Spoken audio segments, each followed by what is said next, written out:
Малгобекская станция скорой медицинской помощи вновь перешла на усиленный режим работы.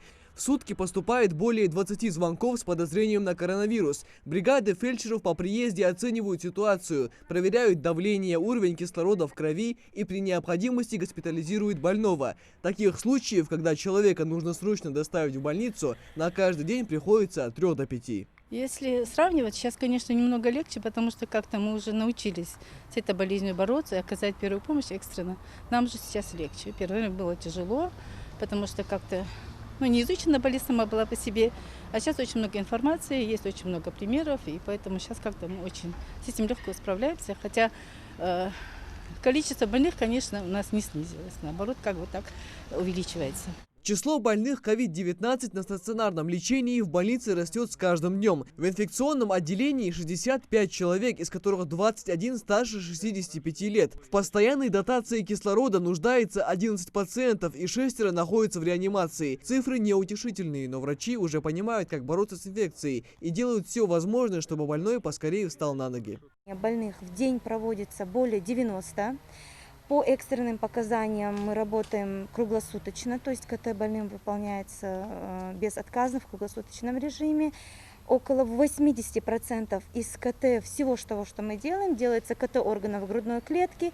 И примерно такой же процент у нас подтверждается вирусная пневмония. Большая часть зараженных – это по-прежнему пациенты с хроническими заболеваниями и люди преклонного возраста. Если в первую волну дети практически не болели вирусом, то сейчас количество зараженных возросло. При первых симптомах несовершеннолетних отправляют в ДРКБ. Врачи говорят, от погоды тоже зависит многое. Ситуация может измениться в любой момент. В первой волне, во-первых, мы переживали и не были так готовы, как готовы сейчас.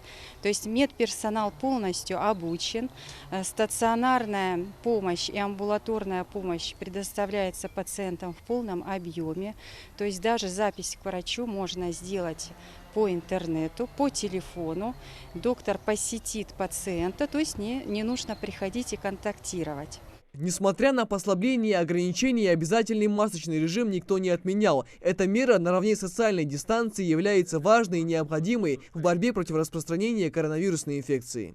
Надевать медицинскую маску нужно правильно, иначе толку в ней мало. Цветная сторона всегда должна быть наружу, а белая внутри. Еще одно условие – маска плотно прилегает к лицу, закрывая нос, рот и подбородок. Снимать средства защиты нужно за резинки, свернув ее внутренней стороной вовнутрь, а затем выбросить.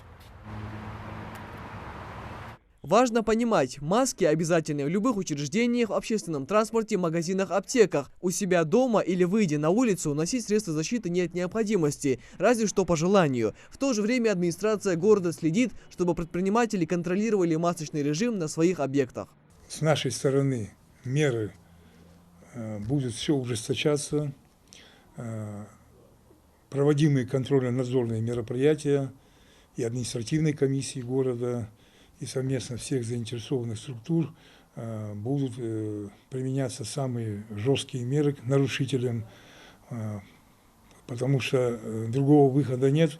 Если пустить на самотек, что мы прекрасно знаем, каким плачевным последствиям это приводит.